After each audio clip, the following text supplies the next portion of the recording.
I had always known my place in our family, not the favorite, not the charming one, not the one who made people laugh with effortless ease.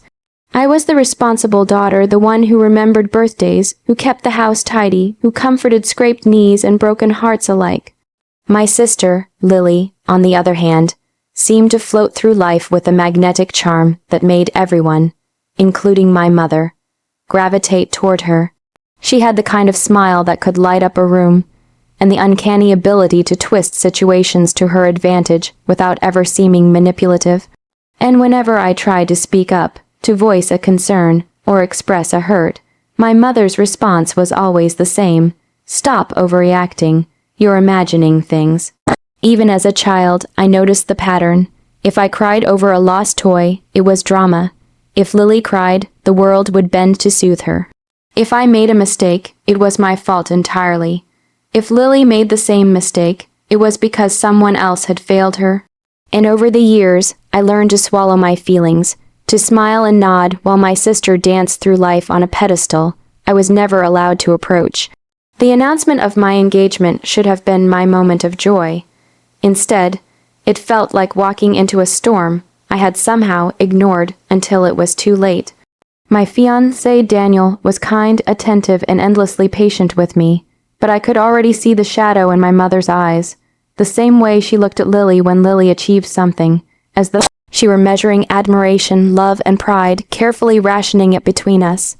And I knew Lily would notice too. I had known her long enough to predict the way her lips would curl into that subtle, sly smile when she sensed a threat.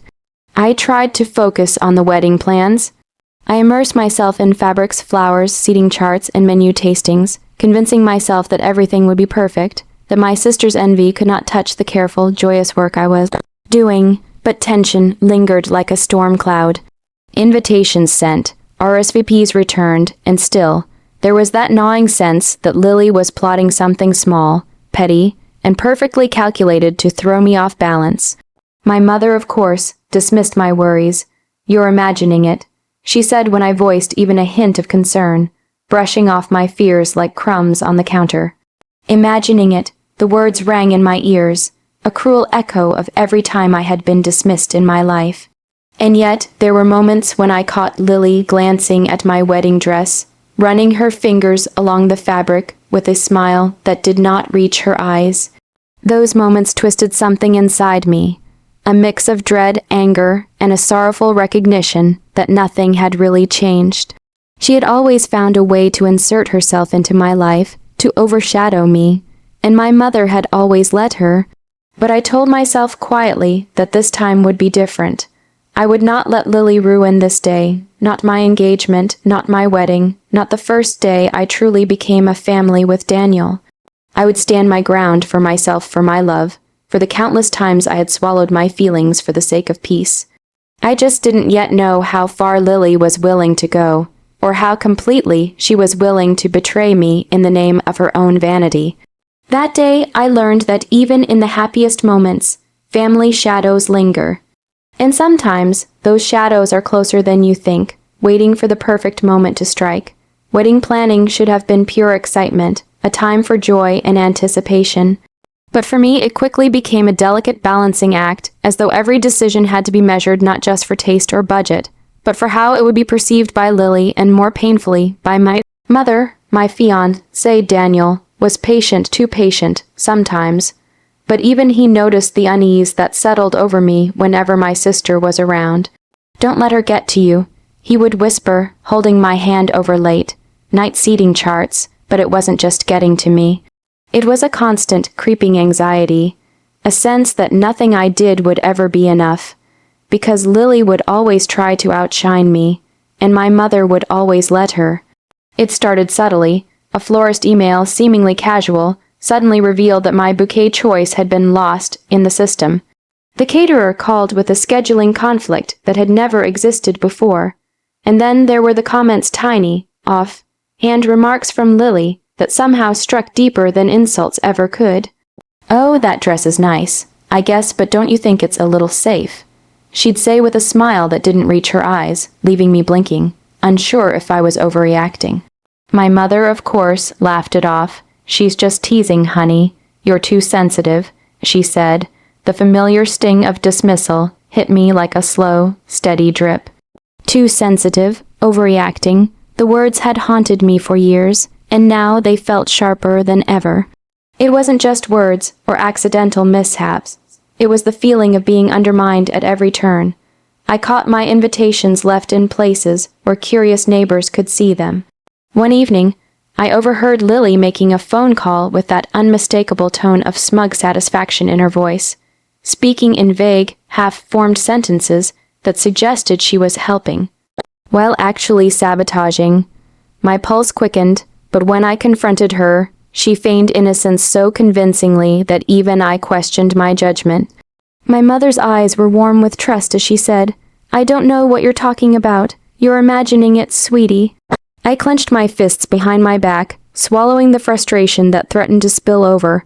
I began to notice other patterns, small, calculated acts meant to disrupt. A seating chart mysteriously shuffled, a table of relatives given the wrong directions. Even the wedding dress fittings became a subtle battlefield. Lily's questions were always just on the edge of criticism, meant to make me doubt my choices.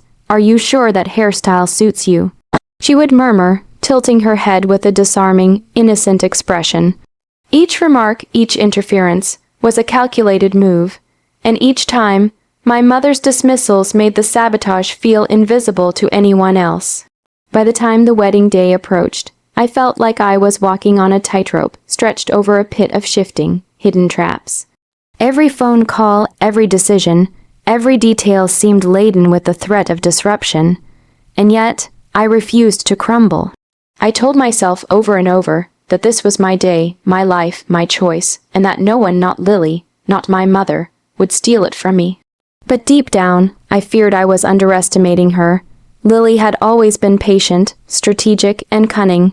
If she was willing to start this early, I could only imagine what she might attempt on the wedding day itself. The thought should have filled me with dread, but instead, a cold clarity settled over me. I would not be passive. I would not be invisible. I would face whatever she planned, and I would emerge intact. And perhaps when the time came, I would find a way to ensure that she finally understood the consequences of trying to take what was rightfully mine. The morning of the wedding arrived with a deceptive calm. Sunlight poured through the windows, birds chirped outside, and Daniel's reassuring smile anchored me, even as a storm of anxiety churned beneath my carefully arranged composure. I had rehearsed everything in my mind, my walk down the aisle, my vows, the first look, but despite my preparations, I couldn't shake the nagging sense that something was about to go terribly wrong. And then I saw her, Lily. She appeared at the edge of the room, wearing a white dress that was every bit as radiant, every bit as attention, grabbing as mine. My breath caught, a sudden, sharp pain twisting in my chest. The fabric shimmered like spun sugar, the cut and style unmistakably bridal. The room seemed to hold its collective breath as she floated forward, her smile serene, almost angelic, while the undercurrent of mischief was unmistakable to anyone who knew her. My mother's laughter, nervous and high-pitched, rang like a bell in the tense air. "Oh, she just looks pretty," she said, as though that alone excused the audacity. Pretty, I had spent months planning my gown, the details painstakingly chosen to reflect me, to celebrate this milestone. And now my sister had stolen the show before I could even step into the aisle. Guests began to murmur. Eyes darted between us, whispers threading through the room like a soft, invasive wind. My father cleared his throat, discomfort etched on his face. Daniel's hand tightened around mine, grounding me, yet unable to stop the pang of humiliation that surged through me. Lily glided past, brushing imaginary dust from her dress, nodding politely to relatives as though she belonged at the center of this day, at the heart of my celebration. I felt my pulse quicken, anger, humiliation, and heartbreak intertwined into a bitter knot in my stomach. My mother's words echoed again, "Stop overreacting. You're imagining things, but I wasn't imagining this." Every instinct in my body screamed betrayal. This was deliberate, calculated, a move meant to eclipse me, to turn the day I had dreamed about since childhood into a spectacle of my sister's vanity. For a moment I wanted to run, to hide in some quiet corner where no one could see the trembling in my hands, the tightness in my chest. But then clarity struck. If I let her win now, all the sacrifices, all the careful planning, all my patience over the years would be meaningless. I refused to give her that satisfaction. Not today, not ever. I stepped back, taking a deep, steadying breath. I couldn't confront her here, not yet, but I could observe, gather evidence, and plan my response. Every subtle smirk, every whispered comment, every small disruption she had orchestrated over the past months flashed through my mind. The truth of her envy, the manipulations she had masked as casual teasing, crystallized with ruthless precision. I would not respond with rage, I would respond with strategy. As the ceremony began, I focused on Daniel, on our love, on the vows that bound us together. And beneath the surface, a quiet resolve grew. Lily had made her move, daring to hijack my wedding day, to flaunt her audacity and charm. But she had underestimated me. She had underestimated the quiet strength built from years of being dismissed, overlooked, and told I was overreacting. And I knew with an icy certainty that the sweetest part of what was to come would not be a confrontation fueled by anger, but a revelation calculated and precise that would expose her envy to everyone and finally reclaim my moment. I took a deep breath, feeling the tension coil and twist inside me like a living thing. The whispers had grown louder, the curious stares more pointed. Lily's smug smile had begun to falter, tiny cracks appearing in the flawless mask she had worn so carefully. My mother, still laughing nervously, glanced around at the guests, unaware, or unwilling to acknowledge how far her favorite daughter had gone to steal the spotlight. But I knew, I had known for months, and now it was time for the truth to surface. I stepped forward, gently lifting the microphone. The room quieted almost immediately. Even Lily's eyes widened slightly, a hint of fear flickering in the emerald depths I had never seen before. Before we continue, I began, my voice steady. I think it's only fair that everyone knows exactly what's been happening behind the scenes. Gasps rippled through the crowd. I could feel the energy shift, a tangible tension replacing the casual murmurs. I spoke clearly, methodically, recounting each subtle act of sabotage, vendors canceled, invitations misplaced, petty comments meant to undermine my confidence. I explained how small manipulations over months had created chaos and stress that no bride should have to endure. Every word was calm, precise, and backed by evidence. Photos, emails, even text messages subtly slipped into my speech like breadcrumbs, tracing the path of her deception. Lily's lips quivered. Her wide-eyed innocence, practiced for so long, was crumbling in real time. The guests murmured among themselves, shifting in discomfort as the truth sank in.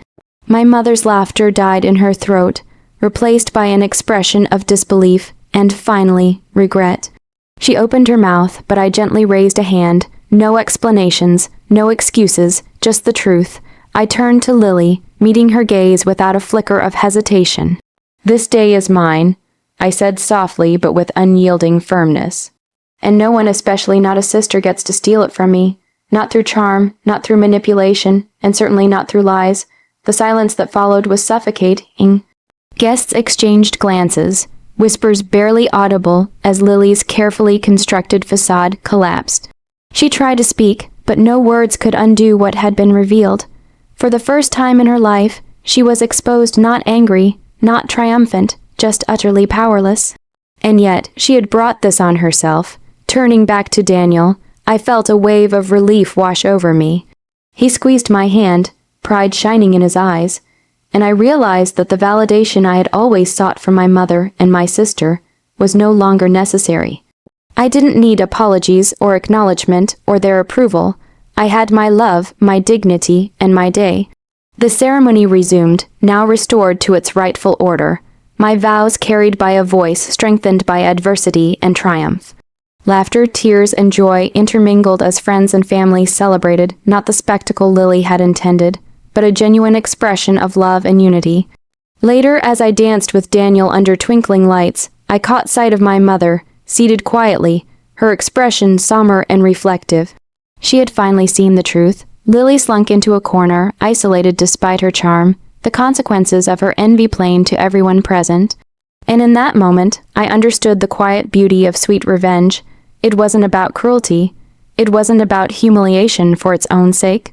It was about truth, justice, and reclaiming what was rightfully mine. And as I held Daniel close, I allowed myself to smile fully, freely. For the first time, I felt unbreakable, not because no one could hurt me, but because I had finally learned to stand tall, speak my truth, and shine unapologetically in my own light.